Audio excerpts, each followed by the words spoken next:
एक बार की बात है, किसी जंगल में एक चूहा रहता था। एक दिन जब वो अपनी बिल की तरफ लौट रहा था, तो उसने एक गुफा में एक शेर को आराम करते देखा। शेर को मजे में सोते हुए देख चूहे के मन में शरारत सूझी। चूहा शेर की गुफा में जा घुसा और शेर के ऊपर चढ़ गया। वह शेर के ऊपर खूब उछल कूद करने लगा और उसके बाल खींचने लगा। चूहे की शरारतों से शेर की नींद खुल गई और उसने चूहे को अपने नुकीले पंजों में दबोच लिया। चूहे ने जब शेर के पंजे में खुद को पाया, तो वो समझ चुका था कि शेर के गुस्से से अब उसे कोई नहीं बचा सकता और आज उसकी मौत तय है। चूहा बुरी तरह डर गया और रो रो कर शेर से विनती करने लगा। शेर जी, मुझे मत मारो, मुझसे भूल हो गई, मुझे जाने दो। अगर आज आप मुझे जाने देंगे, तो मैं आपके इस उपकार के बदले भविष्य में जब भी आपको किसी मदद की जरूरत होगी, मैं आपकी मदद करूंगा। चूहे की बातें सुनकर शेर की हंसी निकल गई।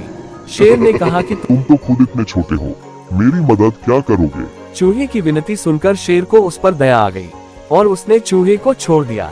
चूहे ने शेर को धन्यवाद बोला और वहां से चला गया। कुछ दिनों बाद जब शेर खाने की तलाश में इधर उधर घूम रहा था, तभी अचानक किसी शिकारी के फैलाए जाल में फंस गया। शेर ने खुद को जाल से निकालने की भरपूर कोशिश की, लेकिन निकल नहीं पाया। काफी देर कोशिश करने के बाद शेर ने मदद के लिए दहाड़ लगानी शुरू। उसी वक्त वो चूहा उधर से गुजर रहा था कि उसने शेर की दहाड़ने की आवाज सुनी। वो भागकर शेर के पास गया और शेर को जाल में फंसा देख चौंक गया। उसने बिना देर करते हुए अपने नुकीले दांतों से जाल को काटना शुरू किया और कुछ ही देर में उसने पूरे जाल को काटकर शेर को आजाद कर दिया। चूहे की इस मदद से शेर की आंखें भर आईं और नम आंखों से शेर ने चूहे को धन्यवाद किया और दोनों वहां से चले गए। फिर शेर और चूहा अच्छे दोस्त बन गए।